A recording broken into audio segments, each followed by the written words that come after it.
What's up, guys, and welcome back to Beyond the Void Horror Podcast. My name is Alex, and today we're doing a spoiler-free review of a new movie that's kind of out on a couple of different platforms, but Hulu, called No Exit. Let's check it out.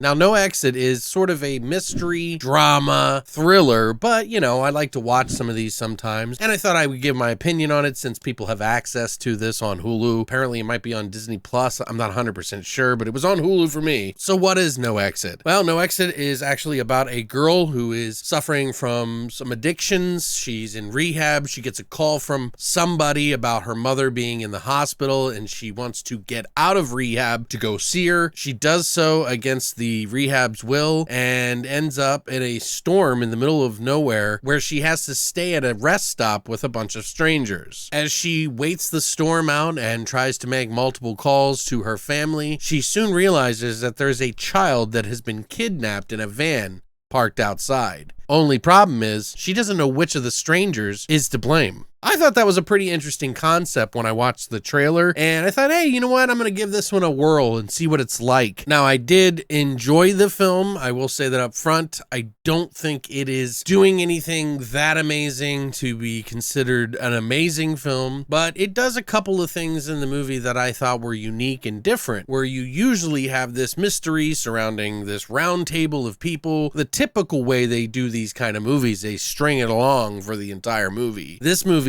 does something a little bit different and shows its hand a little early, which I thought was kind of unique and threw me off of what I was expecting this movie to be. In fact, they even have a moment where they're all playing cards and talk about reading people their tell sign, and that kind of plays into the whole thing as well. This is a movie that is directed by Damian, who did a movie called Killing Ground back in 2016, along with many other shorts. It's also based off a novel by Taylor Adams that they turned into a script with many other writers. We get some new faces with a character named Darby, who is played by Havana Rose Liu, who does a very good job of being this girl who's going through rehab, and a lot of backstory that we follow while she's trying to solve this mystery. Alongside some pretty familiar faces like Dale Dickey and Dennis Haysbert, who is the Allstate commercial guy. I hate to say it, but yeah, that's the guy I always remember, and we kept making a couple of jokes in between, which sucks, I'm sorry.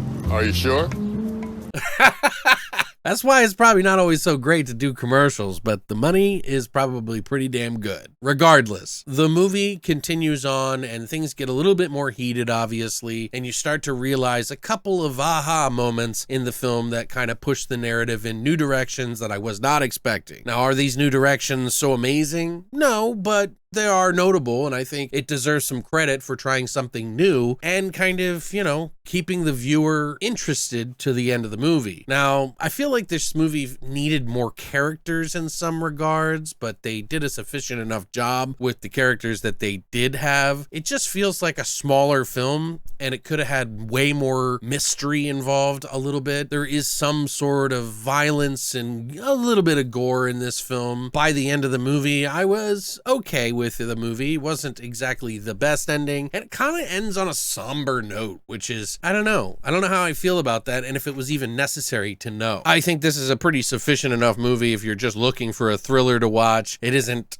extraordinary, but it is a fun watch if you are looking for something to pop on, for something a little bit different. I watch so much horror. Sometimes it's nice to throw on a thriller that'll get my blood pumping. Did this movie get my blood pumping? Not so much, but it's a decent film to watch. I would probably give this film about a 7 or a 7.5. I've seen so many films that are kind of like this before, and this does do something different, but the performances are not amazing, and the story doesn't go as far as I was hoping it, and it does get a little absurd, I guess, by the end, but it's not a bad watch. If you got Hulu or Disney Plus, actors are pretty competent for the most part. There is some characters that are a little rough around the edges, but make for an interesting kind of story, and some of these things that happen to these characters is kind of nice. What I've loved to see a little bit more gore goes without saying, but this is a thriller. It's not supposed to be a gore fest, but I'm not gonna mark it down because it didn't have enough gore. Just as something I would have liked to see with more characters to kind of string a little bit of that thrill along. I think it was not a bad film for an isolated sort of movie because they're stuck in this one place that doesn't really give you a lot of options to kind of move the characters around in, but they made it work. But yeah, have you guys seen the film yet? Is it more notable than I'm giving it credit? Am I giving it too much credit? Do you like the film? Did you kind of want more from it like I did? I would love to hear what you think in the comment section down below. If this is your first time stopping by, thanks for coming by. I really appreciate it. We do a lot of different horror movies and stuff on this channel that, you know, give you ideas to watch stuff that maybe you've never heard of that are usually underground and sometimes the mainstream, but we like to kind of check out some new kind of riskier stuff these days. I hope you'll stick around for us and follow and subscribe and like,